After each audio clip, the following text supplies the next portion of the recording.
And just introduce Chiara Amoretti, who is the one of I guess one of the people, but the head of mature student widening participation at University of Bristol, and also she's the person with special responsibility for working with people from refugee backgrounds.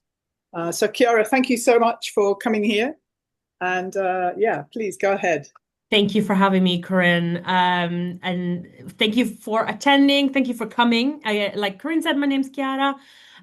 We are joined by my colleague Sam today, who is here to shadow the session, but also does work with me to support mature students, including students from refugee and asylum seeking backgrounds in accessing our university, but also, as Corinne said, sort of giving general guidance to prospective learners who want to join us at university on how to apply, even if Bristol isn't a destination that you're considering, or if you're not sure where you want to go or how to go about it. Hopefully, the information we provide can be a useful starting point for you.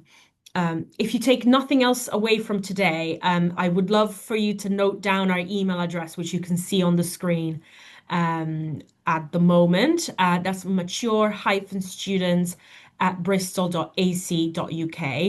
This is the best way to get in touch with myself and my team, who, like I said, are trained and responsible for supporting anyone over the age of 21 in coming to study at the University of Bristol for an undergraduate degree. If you're interested in postgraduate and other levels of study, I can point you in the right direction, but it will be different teams who support that. But of course, again, this hopefully is a good starting point to get some information about how to progress onto university. So today's talk, I just want to tell you about the Mature Students team and what we do. I'll give a brief overview of the education system in the UK for those of you who may not be familiar with it. Um, I will tell you about some ways that you can go about checking your international qualifications that you may already hold. And then if you want or if you need to kind of do additional qualifications to go to university, I will talk to you about some pathways that you might be interested in taking towards that. Of course, then stay back for some questions if you have any, and sort of give you signposting to any other teams that you might need to or want to speak to. So, like I said, my work is as a mature student recruitment officer, and that means that I support adult learners looking to enter higher education. Universities define mature students as any student over the age of 21.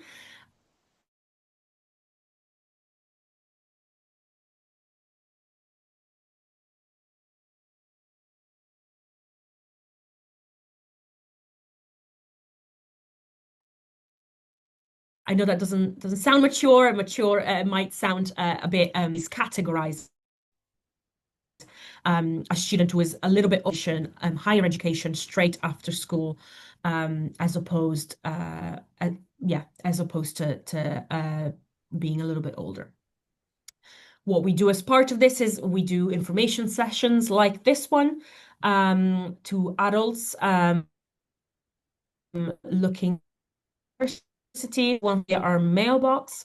So this is the best way to get us to look into your particular circumstances and what you specifically might need to do or how to apply and give you advice on a one-to-one basis. And of course, we signpost you to other teams. The mature students team is myself, one other recruitment officers, and three other members of the widening participation team, including Sam, who, as I say, are there to support you. If you are based in Bristol, the city, you may already know that the University of Bristol is one of two institutions providing higher education, i.e., university degrees in the city. And it's us ourselves and the University of West of England. The two universities offer different degrees and different areas of expertise. And you might know us as the university in the center of Bristol,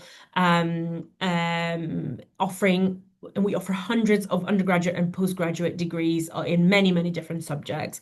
Of course, we're just one of many, many universities in the UK. The university that's right for you, it depends on so many different factors. But if you are based in Bristol, we certainly hope that you might consider us if you are thinking of going to university. So have a look on our website to see whether the degrees that we offer are of interest to you. So, right off the bat, I wanted to spend some time talking about the UK education system because in the UK we use levels to segment a typical education journey for students. And this language may not be familiar to you if you've come from a different education system. So sometimes it can be very confusing what we mean by all these levels. So levels go from 1 to 6 and beyond, but I'm going to concentrate on 1 to 6 because that is the beginning all the way into university degree level study. So a level 1 qualification might be a level 1 functional skills. You might have heard of this kind of qualification being delivered at colleges. Some of you may be doing that as we speak. This can also be a GCSE achieved at grades up to 3. And then you see that the levels continue to level 2, which is a GCSE with 4 or above. And level 3, which is anything equivalent to A levels. The A levels are the predominant qualifications that students complete school with, complete college with, rather, at age 18. But there's lots of other qualifications that are at the same level. And this level, level 3, is what universities typically will require any student to hold before they can enter university and study for a degree. Now, whether you may have other qualifications that aren't from the UK system, and I will talk about how to check what they're equivalent to in a minute. But I thought it was useful to describe what we mean by level 3, and also if you are already taking a qualification in the UK, you may be taking a qualification at any of these levels that you see on the screen. So it might be useful to note where you are on this journey, knowing that universities will typically need to see level 3 study before you apply.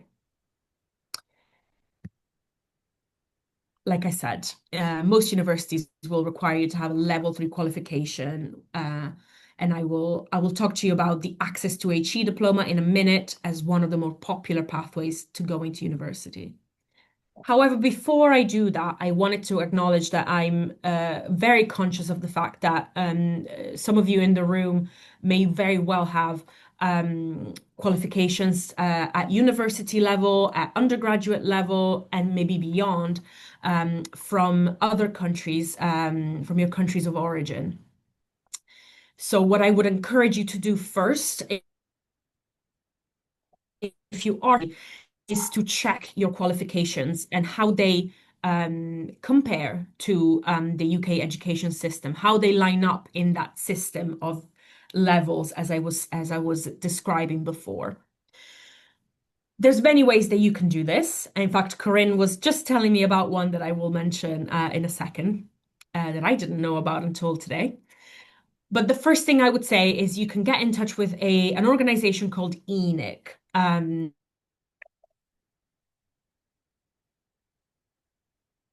This is the UK Europe National, which can do many things, but including providing advice on how international qualifications compare to UK qualifications.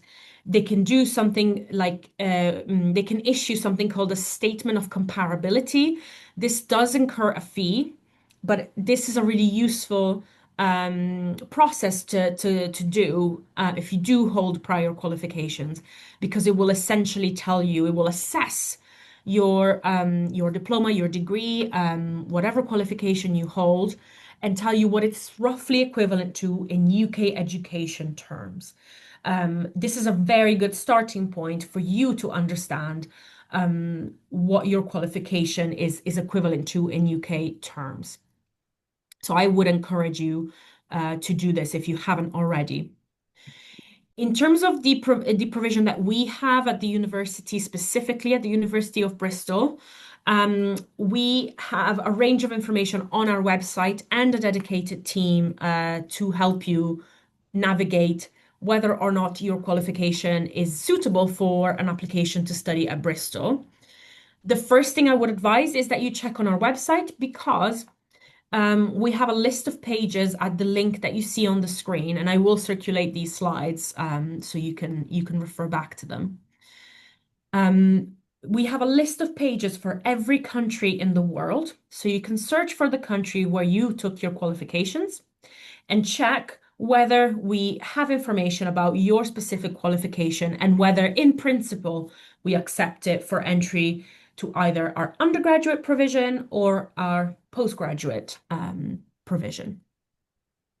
What you might find is yes, there is a lot of information about on our website, but in order to get one-to-one advice about whether your specific qualification and your specific grades and subjects that you've studied can be used to apply to Bristol, you might want to get that one-to-one support. So if this applies to you, I would recommend getting in touch with this email address that you see at the bottom of the screen. That's support@international.bristol.ac.uk, which is our international team, and they will be able to give you a specific advice for your circumstances. If you do get in touch with this team, it's really useful to let them know specifically what degree you're interested in and whether it's an undergraduate or postgraduate degree, just to let the team know what they're assessing. The other thing that Corinne just told me about is that there is a service that RefuAid is providing, which is new, which is an AI generated a chat where you can send in information about your qualification, and they give you some information about what it's equivalent to in UK terms. So that is fabulous. I don't have it on my slide because I only just found out about it, but it sounds like it's a really good service, and hopefully maybe a bit quicker than other pathways of searching. So do check it out if you are familiar with RefuAid. If not, I'm sure Corinne will circulate that as well. Can you hear me, Chiara? Yes, I can. Okay, I just put it in the chat. Lovely, thank Full you. path, but it is focused more on professional kinds of qualification. Oh, great. Lots of That's people great. here will have those, so it's worth looking at. Fantastic. Thank you, Corinne. I can see some things going on in the chat, but I also can't see the chat. So I only have one screen. So thank you for flagging that you have. Lovely. So if after you've done that process and checked your qualifications, you realize that you need to either top up some of your studies or take additional qualifications to enter university, you can do so in many different ways. But today I will talk to you about two popular for learners, including learners from refugee and asylum seeking backgrounds, who are hoping to join us at Bristol. One pathway is taking an Access to HE diploma. This is a level 3 qualification. So again, that level 3 level that we need for university entry. And these diplomas are designed for adults. So they're designed to take as little time as possible. They take a year, more like 9 months, really, because they're very, very condensed. And again, they're designed to allow you to make your way quickly onto a university degree. If you start an Access to HE in, say, next September, you can then apply as you're doing that course on UCAS, which is our system in the UK to apply to all universities for full-time undergraduate courses in the same year if you wish. So you don't have to have completed the Access to HE before you apply for university, basically. Access to HEs are qualifications delivered not by universities themselves, but by further education colleges or online.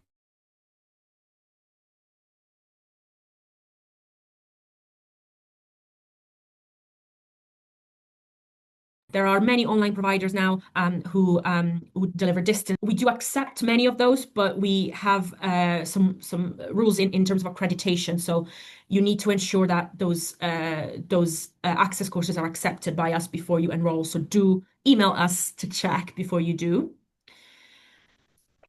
If you're based in Bristol, some of the local colleges that do offer access to HEs would be City of Bristol College, South Gloucestershire and Stroud, Western College, for example. Some of you may already be engaging with those colleges for other learning that you might be doing. So it's worth having a conversation with them if you are, and even if you aren't, about this pathway if you're interested.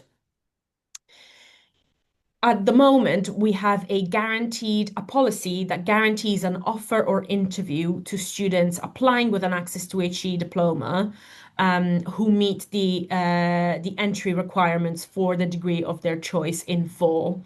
There's a lot of terms and conditions that I would need to go through about this in more detail if we have more time, but this is all on our website. But this is currently in place for next year's entry, so 2026. We don't know whether we will have it in future for 2027 and beyond. We certainly hope that we will. But I'm mentioning it to sort of highlight um, the initiatives that we run to ensure that there's facilitated access for adult learners into the university at the moment. If you want to find out more about this, I encourage you to read up on our website about how to ensure that if you are, some of you may be already taking access to HEs, I'm not sure. And if you are, it'll be really useful to read up on this policy and how you can be considered for this benefit.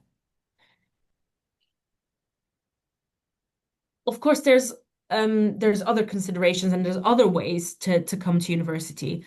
If you aren't quite sure about whether you want to come to university at all, you may be wondering about maybe a short course, which is a good way to sort of come in for a taster of what studying at university might be like, and whether you want to pursue it further.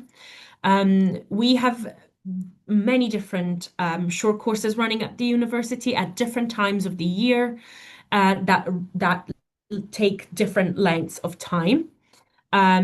These tend not to be accredited. Very few of these carry a credit bearing, um, but they are useful introductions to studying at university.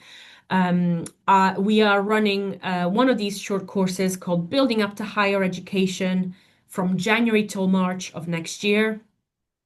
And we are very shortly going live with the application form on our website. So if you would like to check our website again in the next week, um, it, it should be to email me and I will send you the direct link to apply. This course is in person, so you would have to be based in Bristol to attend. But it's essentially a preparation course for further study at university and focuses on academic language and literacy. It's entirely free of charge and it takes place in the evening once a week from, as I said, from end of January till March. Um, I can obviously say a lot more about this if you're interested, and if you want to ask me about it, feel free at the end.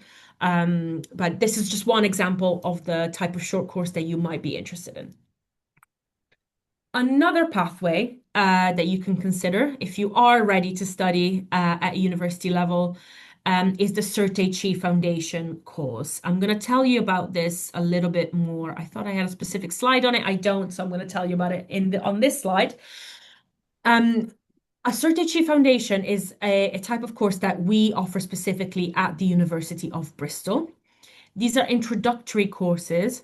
They again last 1 year, like the Access to HE, but unlike the Access to HE, they're delivered in-house by us, and they prepare you for a degree at Bristol. Um, most of the degrees at Bristol are open through this pathway, except degrees in health sciences and degrees in economics and finance. Um, if you want to study any of those, I'm more than happy to talk to you about the right pathway for you. We would typically recommend an Access to HE unless you already meet the criteria. But these Cert HE foundations can open any of our other degrees for you. And the great thing about them is that they do not require prior qualifications. They do not ask of you to have any prior qualifications. That is because they are designed to be introductory and to have a supportive journey for you through to studying at Bristol. The one thing to say is that if English is not your first language, these courses will require evidence of your level of English. All the details are on the website. Off the top of my head, they will accept a GCSE in English um, at grade 4 or above to access these courses. I was chatting with Corinne earlier, and Corinne reminded me that Breaking Barriers is also offering support to refugee students who are seeking to meet that English language requirement. So that is something that you can ask about if that is something that you're thinking about. But generally speaking, this is something that you will need to evidence in general for going to university. So it is a good idea to start thinking about how to meet that requirement if you aren't already. But yes, these are just three ways that you can sort of make your way through to university. I should clarify that a short course can't, in and of itself, grant you access to the University of Bristol, but it can be a stepping stone onto further study, such as, for example, a Cert HE Foundation course. I'm very happy to say more about both of these after in questions, but I'm conscious of time, so I'm going to carry on. Like I said, if English is not your first language, most universities will require you to complete an English test or to evidence your level of English in other ways, such as, for example, demonstrating that you've had continuous employment in the UK or in an English-speaking country, or yeah, there's lots of other ways that you can do that. If you need to take a test, I would really recommend that you familiarize yourself with the entry requirements of the university of your choice and the degree of your choice, because these will vary by program and by institution. Most commonly, universities accept an IELTS exam, a TOEFL exam, or any academic Cambridge English Advanced exams from the Cambridge ESOL provider. For Bristol specifically, we do accept English language GCSEs for entry to our degrees of meeting English language required. However, the grade required will vary by program. So it is important to make sure that you're researching what the grade needed is for the program of your choice. Having said all of this, I know that beyond just information about meeting entry requirements and having all the right qualifications to come to uni, there's lots of other um, questions that you might have about the practicalities, and one of these might be finance. So, as a mature student, as long as you qualify as a home fee paying student, i.e., you hold refugee status, um, you are likely to be considered a home student for fee purposes. Obviously, this is going to be assessed at the point that you apply, so we can't say for definite until that point. But if you are classed as a home student, then you would be eligible for the package of support delivered by the government, which we call student finance. So you can apply for student finance after you've applied for university, and this would cover your fees. And if eligible, you might also receive a maintenance loan, which is a sort of money to support yourself during your studies. Depending on your age, student finance may not automatically class you as a mature student. And depending on your living situation, if you live with parents and you are between the ages of 21 and 24, you may need to prove that you are financially independent in order to be classed as a mature student. And in practical terms, this would mean that student finance wouldn't count any parental income towards your total household income. This may not apply to you, but it's something that we want to flag in case it does.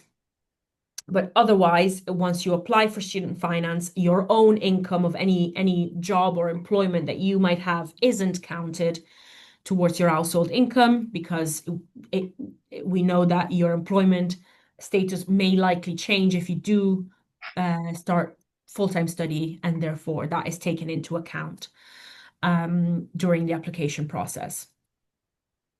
If you are not eligible for student finance, for example, because you don't hold your status yet, you might be asylum seeking at the moment.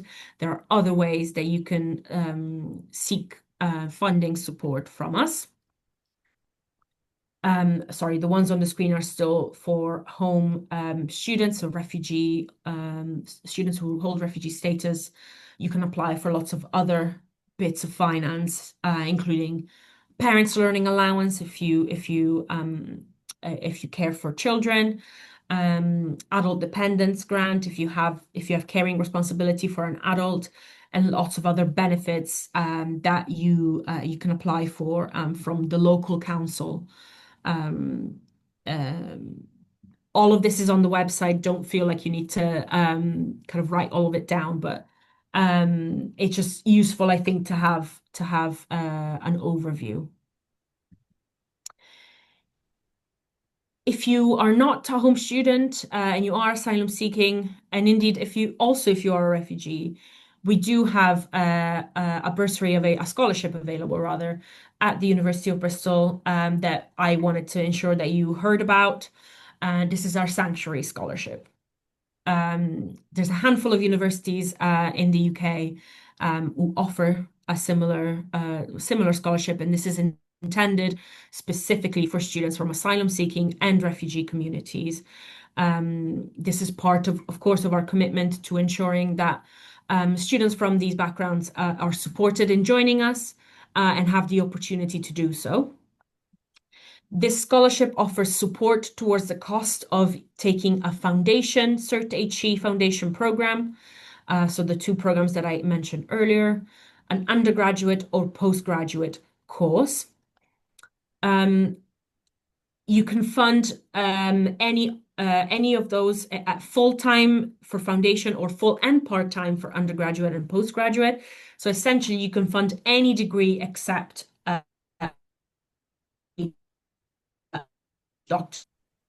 The important thing to note here is that this is, of course, a very competitive scholarship, and what ends up happening, excuse me, The way it works is that if you hold refugee status and therefore are likely going to be classed as home fee paying for fee purposes, we would expect you to also apply for the government funding scheme, so the student finance loan that I mentioned earlier. That is because you are likely going to be eligible for that if you are classed as a home fee student. And what would happen then if you do get the government loan and also get the sanctuary scholarship, you would only be eligible for essentially a top up bit of money, so partial funding. On the other hand, if you are asylum seeking, and therefore not eligible for student finance from the government, we would then consider you for the full fee cover.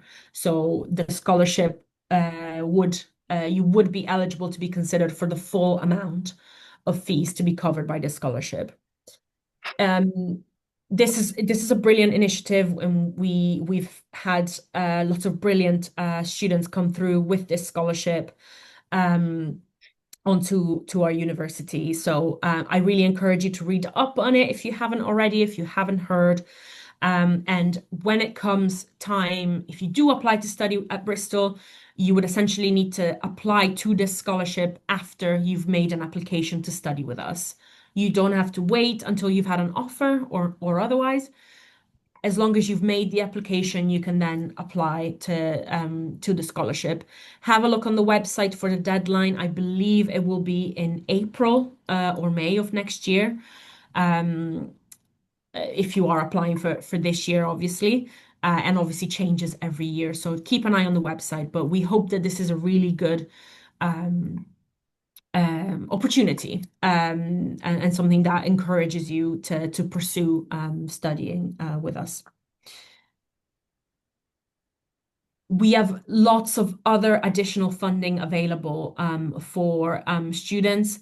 Um, we because we know that you might need further support for lots of different reasons. And bursaries or scholarships is money that you don't have to pay back, unlike a loan. So this is really, really really attractive, really useful opportunity if you're interested. So there's lots of opportunities. I really encourage doing your research about what you are and aren't eligible for. But what's on the slide is just a few examples of what we offer currently. Some bursaries are you get automatically considered for. So if, say, for example, if you apply for student finance and consent to share your household income assessment with us, we will automatically consider you for the University of Bristol bursary, which is awards of up to £2,500 for each year of your course, depending on your household income. You need to earn under, I believe it's £50,000 pounds a year. And again, this is open to home fee paying students only, I believe. There is additional funding which requires a separate application, much like the Sanctuary Scholarship, such as the Future Scholarships and Black Future Scholarships. Um, I won't go into detail here, but I just wanted to ensure that you knew that there is lots of different options available. And there's a searchable list on our website, which you can go through to check what might be applicable to you. And you can filter that. There's a menu on the right-hand side, which you can use to filter scholarships based on your circumstances and your details to see what might be available to you. So the University of Bristol, this is kind of what I wanted to conclude on, is currently a university of sanctuary. We're actually undergoing the process of reapplying for the status to be renewed. This was something that this is a status that we were awarded in recognition of the commitment that we have made to supporting students from refugee and asylum seeking backgrounds, as well as providing the Sanctuary Scholarship, which I was just talking about. We inclusion officer.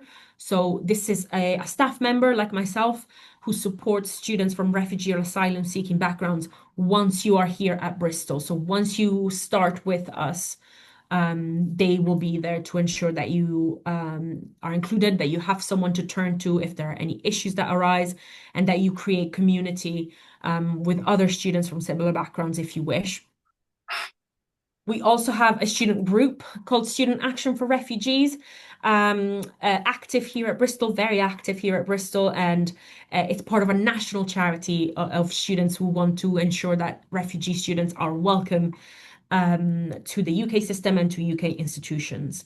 And on that note, we're actually running an open day this Wednesday with Star. So it's myself and the team, the representatives for the Student Action for Refugees group, as well as the Sanctuary Scholar Sanctuary Scholar officer, inclusion officer, sorry, that I just mentioned, who are putting up this event on Wednesday afternoon.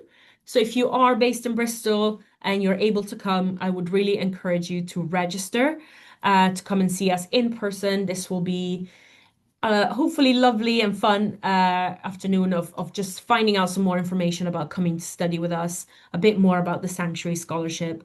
You can hear from, I believe there is one Sanctuary Scholar coming to speak to attendees about their experience. And also you can talk to other current students at Bristol. And also you can go on a campus tour. So if any of that sounds appealing to you, please come and see us. You can see the QR code on the slide. So if you have a phone at the ready, please scan this and it will take you to the registration form for this event. I'm gonna close registrations tomorrow morning, so please register today if you want to come, because obviously the event is coming up very soon. So I want to make sure that you have the opportunity if you want to. I'm gonna hold here for a sec to allow students to scan this QR code if they want to. And just in case people are watching it back later, I don't want to clarify that I'm closing registrations on the 11th of November in the morning at 9 a.m. So please register before that if you Thank want. you, Chiara. We'll send it to a larger group, just Fabulous. the Bristol people anyway. This Lovely. afternoon or something. Yes. Lovely. Thank you, Corinne. That's it from me. I'm hoping I couldn't see the time actually, so I'm hoping we still have time for questions.